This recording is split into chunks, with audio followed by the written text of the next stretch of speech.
ಹರಿ ಓಂ ಗುರುಭ್ಯೋ ನಮಃ. ಆತ್ಮೀಯರೆಲ್ಲರಿಗೂ ನಮಸ್ಕಾರ.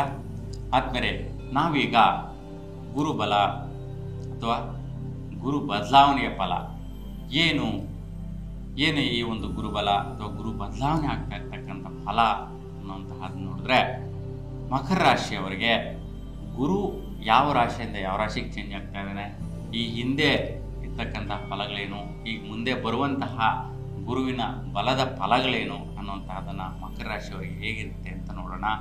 ನೋಡಿ, 2025 ಮೇ 14ನೇ ತಾರೀಕಿಗೆ ಗುರು ಮಿಥುನ ರಾಶಿ ಪ್ರವೇಶ ಮಾಡ್ತಾನೆ.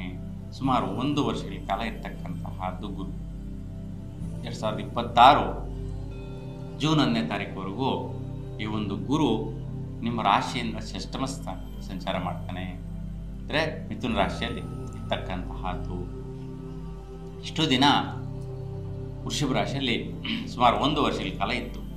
ಹಾಗೆ 1 ವರ್ಷದಲ್ಲಿ ಒಳ್ಳೆಯ ಫಲಾಫಲಗಳು, ಯೋಗ ಫಲಗಳು, ಸಂತೃಪ್ತಿಯಾದಂತಹ ಜೀವನ, ಪೂರ್ವ ಪುಣ್ಯಸ್ಥಾನದ ಬಲ, ಒಳ್ಳೆಯ ವಿದ್ಯಾರ್ಥಿಗಳಿಗೆ ಯೋಗ ಫಲಗಳು ಇವೆಲ್ಲವೂ ಕೂಡ ಅನುಕೂಲ ಸಿಗುತ್ತೆ. ಪ್ರಯತ್ನ ಕಾರ್ಯದಲ್ಲಿ ಸಫಲತೆ, ಯಾವುದನ್ನು ಖರ್ಚುಗಳು ವ್ಯಯಗಳು ಆಗಿರ್ತಕ್ಕಂಥ ವಿಚಾರದಲ್ಲಿ ಕೂಡ ಸಂತೃಪ್ತಿ ಇವೆಲ್ಲ ಸಿಕ್ಕಿದೆ.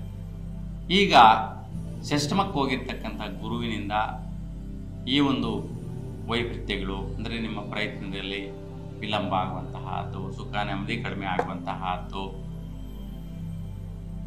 ವಿದ್ಯಾರ್ಥಿಗಳಿಗೆ ಸ್ವಲ್ಪ ವ್ಯತ್ಯಯಗಳು, ವೈಪರೀತ್ಯಗಳು, ಒಳ್ಳೆಯ ಶಾಲಾ ಕಾಲೇಜುಗಳಲ್ಲಿ ನಿಮಗೆ ಅನುಕೂಲ ಸ್ಥಿತಿಗಳು ಇಲ್ಲದಿರ ಇರ್ತಕ್ಕಂತಹದ್ದು, ಎಲ್ಲೋ ವಿದ್ಯಾಭ್ಯಾಸ ಮಾಡುವಾಗ ಪಿ ಜಿಗಳಲ್ಲಿ ಇರ್ತೀರಾ, ಹಾಸ್ಟೆಲಲ್ಲಿ ಇರ್ತೀರಾ, ಅಲ್ಲೇ ನಿಮಗೆ ಫುಡ್ಡು ಸರಿ ಇಲ್ದಿರ, ಆರೋಗ್ಯ ಪರಿಸ್ಥಿತಿ ಸರಿ ಇಲ್ದಿರ ಆಗುವಂತಹದ್ದು, ಮತ್ತು ಮಕ್ಕಳ ವಿಚಾರದಲ್ಲಿ ವೈಪರೀತ್ಯಗಳು ಕಾಣಿಸುವಂತಹದ್ದು, ಮತ್ತು ಅನವಶ್ಯಕವಾದ ಖರ್ಚುಗಳಿಂದ ತೊಂದರೆಗಳು ಬರುವಂತಹದ್ದು, ಮಾನಸಿಕವಾಗಿ ಒತ್ತಡ, ಸಂತೃಪ್ತಿ ಇಲ್ದಿರ ಇರುವಂತಹದ್ದು, ಸ್ನೇಹಿತರಿಂದ ಸ್ವಲ್ಪ ವಂಚನೆ, ಮೋಸ, ವೈಪರೀತ್ಯಗಳು, ಅವರಿಂದ ಕಿರುಕುಳ, ಅವರು ನಿಮಗೆ ಅನುಕೂಲ ಮಾಡದಿರುವಂತಹ ಸ್ಥಿತಿಗಳು ಇವೆಲ್ಲವೂ ಕೂಡ ಬರುವಂತಹದ್ದಿರುತ್ತೆ. ಹಾಗಾಗಿ ಯಾವ ಸಮಯದಲ್ಲಿ ಯಾವ ರೀತಿಯ ವೈಪರೀತ್ಯಗಳು ಕಾಣಿಸುತ್ತೆ, ಈ ಗುರು ಈ ಒಂದು ಮಿಥುನ ರಾಶಿಯಲ್ಲಿ ಸಂಚಾರ ಮಾಡುವಾಗ ಯಾವ ನಕ್ಷತ್ರದಲ್ಲಿ ಸಂಚಾರ ಮಾಡ್ತಾನೆ, ಏನು ಫಲ ಅಂತ ನೋಡೋಣ. ನೋಡಿ, ಮಿಥುನ ರಾಶಿಯಲ್ಲಿ ಮೃಗಶಿರ ನಕ್ಷತ್ರ, ಆರಿದ್ಧ ನಕ್ಷತ್ರ, ಪುನರ್ವಸು ನಕ್ಷತ್ರಗಳು, ಅಂದರೆ ಈ 3 ನಕ್ಷತ್ರಗಳ 9 ಪಾದಗಳಲ್ಲಿ ಗುರುಗ್ರಹ ಸಂಚಾರ ಮಾಡುವಂತಹದ್ದು. ಹಾಗಾಗಿ ಮೇ 14ನೇ ತಾರೀಕಿಗೆ ಗುರು ಮೃಗಶಿರ ನಕ್ಷತ್ರ 3ನೇ ಪಾದಕ್ಕೆ ಪ್ರವೇಶ ಮಾಡ್ತಾನೆ. 3, 4ನೇ ಪಾದದಲ್ಲಿದ್ದಾಗ ಇರುವುದರಲ್ಲಿ ಈ ಹೇಳಿರ್ತಕ್ಕಂಥ ವಿಚಾರಗಳಲ್ಲಿ ತುಂಬಾ ಉತ್ತಮವಾದಂತಹ ಫಲಾಫಲಗಳು, ಒಂದು ಅಟಸಾಧನೆ ಪ್ರಯತ್ನಗಳು, ನಿಮ್ಮ ಸ್ವಸ್ಥಾನ ಮನೆ ಕಡೆಯಿಂದ ಆಗುವಂತಹ ಅನುಕೂಲತೆಗಳು, ಬರುವಂತಹ ಆದಾಯ ಪ್ರಾಪ್ತಿಗಳಲ್ಲಿ ಹಠ ಸ್ವಭಾವದಿಂದ ಸಾಧಿಸುವಂತಹ ಒಂದು ಸ್ಥಿತಿ ಇವೆಲ್ಲವೂ ಕೂಡ ನಿಮಗೆ ಅನುಕೂಲಿಸುವಂತಹದ್ದಿರುತ್ತೆ.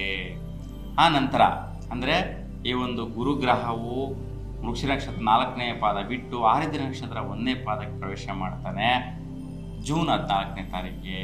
ಜೂನ್ 14ರಿಂದ ಆಗಸ್ಟ್ 12ನೇ ತಾರೀಕುವರೆಗೂ ಈ ಒಂದು ಆರಿದ್ಧ ನಕ್ಷತ್ರ 4 ಪಾದಗಳಲ್ಲಿ ಸಂಚಾರ ಮಾಡ್ತಾ ಇರ್ತಾನೆ. ಸುಮಾರು 58 ದಿನಗಳ ಕಾಲ ಸಂಚಾರ ಮಾಡುವಂತಹದ್ದು. ಹೆಚ್ಚು ಕಮ್ಮಿ 2 ತಿಂಗಳ ಕಾಲ ಈ ಒಂದು ಗುರು ಸಂಚಾರ ಆರಿದ್ಧ ನಕ್ಷತ್ರದಲ್ಲಿರುತ್ತೆ.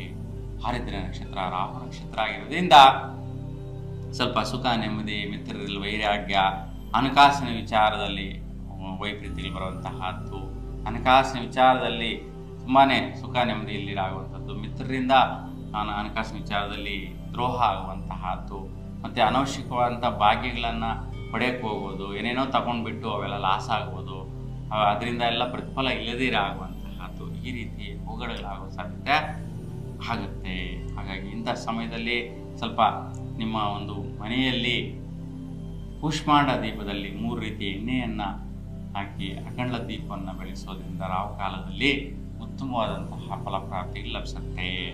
ಇನ್ನು ಆರಿದ್ರ ನಕ್ಷತ್ರ ಬಿಟ್ಟು ಪುನರ್ವಸು ನಕ್ಷತ್ರ 1ನೇ ಪಾದಕ್ಕೆ ಪ್ರವೇಶ ಮಾಡುವಂತಹ ಗುರು ತುಂಬ ಶುಭ ಫಲಗಳು ಮತ್ತೆ ಪ್ರಾರಂಭ ಆಗುತ್ತೆ. ಪುನರ್ವಸು ನಕ್ಷತ್ರ ಗುರು ನಕ್ಷತ್ರ ಆಗಿರೋದ್ರಿಂದ ಶ್ರೇಷ್ಠವಾದ ಫಲಗಳು ಪಡೆಯುವಂತಹ ಅನುಕೂಲತೆಗಳು ಲಭಿಸುತ್ತೆ. ಈ ಒಂದು ಗುರುಗ್ರಹವು ಪುನರ್ವಸು ನಕ್ಷತ್ರ 4ನೇ ಪಾದಕ್ಕೆ ಅಕ್ಟೋಬರ್ 18ನೇ ತಾರೀಕು ಪ್ರವೇಶ ಮಾಡ್ತಾನೆ. ನೋಡಿ, ಅಕ್ಟೋಬರ್ 18ರಿಂದ ಡಿಸೆಂಬರ್ 5ನೇ ತಾರೀಕುವರೆಗೂ ಗುರುಗ್ರಹವು ಕಟಕ ರಾಶಿಯಲ್ಲಿ ಪುನರ್ವಸು ನಕ್ಷತ್ರ 4ನೇ ಪಾದದಲ್ಲಿ ಸಂಚಾರ ಮಾಡ್ತಾ ಇದ್ದಾಗ ನಿಮಗೆ ಭಾಳಷ್ಟು ಚೇಂಜಸ್ ಇದೆ ನೋಡಿ. ಇಷ್ಟು ಹೊತ್ತು ನಾವು ಈ ವರ್ಷದಲ್ಲಿ ವೈಪರೀತ್ಯಗಳ ಬಗ್ಗೆ ಮಾತಾಡ್ತಾ ಇದ್ದೆ. ಈ ಒಂದು ಡೇಟ್ ನೋಟ್ ಮಾಡ್ಕೊಳ್ಳಿ. ಈ ಸಮಯದಲ್ಲ ಅಂದರೆ ಅಕ್ಟೋಬರ್ 18ರಿಂದ ಡಿಸೆಂಬರ್ 5ನೇ ತಾರೀಕುವರೆಗೂ ತುಂಬಾ ಚೇಂಜಸ್ ಬರುತ್ತೆ, ತುಂಬ ಬದಲಾವಣೆಗಳು ಬರುತ್ತೆ. ಪ್ರಯತ್ನಗಳೆಲ್ಲ ಕಡೆ ಸಕ್ಸಸ್ ಆಗುತ್ತೆ. ಮತ್ತು ದಂಪತಿಗಳಿಗೆ ಸಂತೃಪ್ತಿಕರವಾದಂಥ ಜೀವನಗಳು, ವಿವಾಹ ಆಗದೇ ಇರತಕ್ಕಂಥ ವಿವಾಹ ಸಂಬಂಧಗಳು ಫಿಕ್ಸ್ ಆಗುವಂತಹದ್ದು, ಖರ್ಚು ವೆಚ್ಚಗಳ ವಿಚಾರದಲ್ಲಿ ತುಂಬ ಶುಭದಾಯಕವಾದ ಫಲಗಳು ಸಿಗತ್ತೆ. ಈ ಒಂದು ಸಮಯದಲ್ಲಿ ಈ ಡೇಟನ್ನು ನೋಟ್ ಮಾಡ್ಕೊಳ್ಳೋದು ನಿಮಗೆ ಗಮನಕ್ಕೆ ಬರುತ್ತೆ.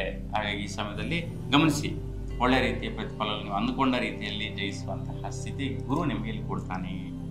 ಇನ್ನು ಡಿಸೆಂಬರ್ 5ರ ನಂತರ 2026 ಜೂನ್ 1ನೇ ತಾರೀಕುವರೆಗೂ ಗುರುಗ್ರಹವು ಯಥಾಸ್ಥಿತಿ ವಕ್ರಸ್ಥಿತಿಯಲ್ಲಿ ಪುನರ್ವಸು ನಕ್ಷತ್ರ 3ನೇ ಪಾದ 2ನೇ ಪಾದ 1ನೇ ಪಾದಕ್ಕೆ ವಕ್ರಸ್ಥಿತಿಯಲ್ಲಿ ಬಂದು ಮತ್ತೆ ಯಥಾಸ್ಥಿತಿ ಮುಂದಕ್ಕೆ ಹೋಗುವಂತಹದ್ದು ಮಿಥುನ ರಾಶಿಯಲ್ಲಿ ಮುಂದುವರಿಯುತ್ತೆ. ಒಟ್ಟಾರೆಯಾಗಿ ಗುರುಗ್ರಹವು 2026 ಜೂನ್ 1ನೇ ತಾರೀಕುವರೆಗೂ ಕೂಡ ನಿಮಗೆ ಸಿಸ್ಟಮ್ ಸ್ಥಾನದಲ್ಲಿ ಮತ್ತೆ ಮುಂದುವರಿತಾನೆ. ಆ ಸಮಯದಲ್ಲಿ ಕೂಡ ಒಂದು ಅರಳಿ ಮರದ ಪ್ರದಕ್ಷಿಣೆ ಪೂಜೆ ಮಾಡಿದ್ರೆ ಶ್ರೇಷ್ಠವಾದ ಫಲಾಫಲಗಳು ನೀವು ನೋಡ್ತೀರಾ, ಶುಭದಾಯಕವಾದಂತಹ ಫಲಗಳು ನೋಡ್ತೀರಾ.